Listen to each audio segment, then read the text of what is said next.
બોરસદના એપીએમસીની ચૂંટણી બનશે રસપ્રદ. ચૂંટણી પૂર્વે 103 મતદારોનો મતાધિકાર રદ કરાયો. નવી યાદી કરાઈ પ્રસિદ્ધ. બોરસદ એપીએમસીની યોજાશે 11મી ફેબ્રુઆરીએ ચૂંટણી. ચાલુ વર્ષની ચૂંટણી બનશે રસપ્રદ. અગાઉ 10 ખેડૂત જ્યારે 4 વેપારી બેઠક માટે યોજાનાર હતી ચૂંટણી. મતદાર યાદી પ્રસિદ્ધ થતાં લારસાના અરજદારે મતદાર યાદી સામે રજૂ કર્યો વાંધો. પુરાવા જોતા 4 વેપારી અને 6 મંડળીના 107 મતદારોના નામ કરાયા રદ. વેપારી મતદારોએ 3 વર્ષથી માર્કેટયાર્ડની ફી નહોતી ભરી, જ્યારે 6 ખેડૂત મંડળી દ્વારા મંડળીના ઉદ્દેશ મુજબ પ્રવૃત્તિ ન કરાઈ હોય મતદાન માટેની માન્યતા રદ કરાઈ. હવે એપીએમસીની ચૂંટણી બનશે રસપ્રદ. ભાજપ કોંગ્રેસ દ્વારા એપીએમસી કબજે કરવા એડી ચોટીનું જોર. બોરસદ એપીએમસીમાં 40 વર્ષથી કોંગ્રેસની હતી સત્તા.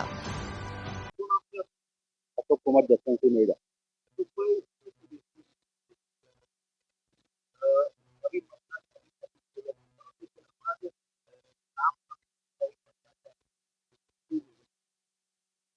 એમાં એવું છે કે જિલ્લા રજિસ્ટ્રાર દ્વારા અને અધિકૃત અધિકારી દ્વારા પહેલા પ્રાથમિક મતદાર યાદી પ્રસિદ્ધ કરેલી હતી.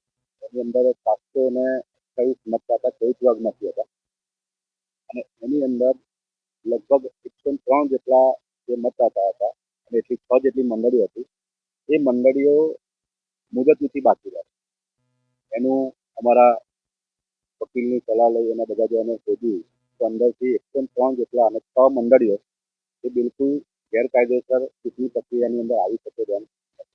એટલે અમે એનો વાંધો તારીખ 13ના દિવસે ઉઠાવ્યો અને 18 તારીખે એની હિયરિંગ હતી અને એ દિવસે અમને 18 તારીખે અમારા બધા જ જે વાંધા હતા 6 મંડળીઓ સામે અને 4 વેપારીઓ સામે એ અમારા ગ્રાહ્ય રાખ્યા અને 19 તારીખે અમને જજમેન્ટ મળ્યું અને એ જજમેન્ટ એવું હતું કે 625 મતદાતા હવે પુનઃ પ્રસિદ્ધિ જે યાદી કરી અને ચૂંટણીની અંદર આપી. સમીકરણમાં એવું છે કે આ આઝાદી આપણને મળી ત્યારથી આખી એપીએમસી અને સંઘ એ કોંગ્રેસના એ રીતે ના આપ્યા હતા. આ વખતે 728 જે મતદાતા હતા અમે 625 રહ્યા છે એટલે લગભગ મેજોરિટીમાં અમારી બધી મંડળીઓ છે અને જે મતદાતા છે એ ખેડૂત વિભાગની અંદર જનરલ બધા મેજોરિટીમાં અમે છીએ. એટલે આ વખતે રસપ્રદ રહેશે અને અમે આખી પેનલ ઉતારી અને લડીશું. વેપારીમાં ગયા વખત 2018ની અંદર ચૂંટણી થઈ હતી એટલે 450 જેટલા વેપારીઓ હતા વેપારી.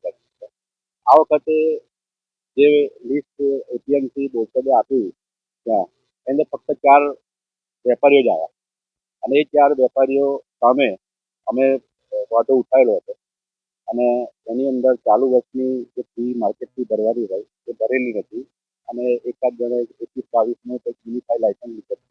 એવા અમારા વાદા હતા. જે વાદા અમે ચૂંટણી અધિકૃત અધિકારી સાથે રજૂ કરેલા અને એના જવાબ પુરાવા પણ અધિકારીએ સાંભળેલા. ત્યાર પછી અમને 4 જે મત છે અને ચૂંટણી અધિકારીએ રદ કરેલા.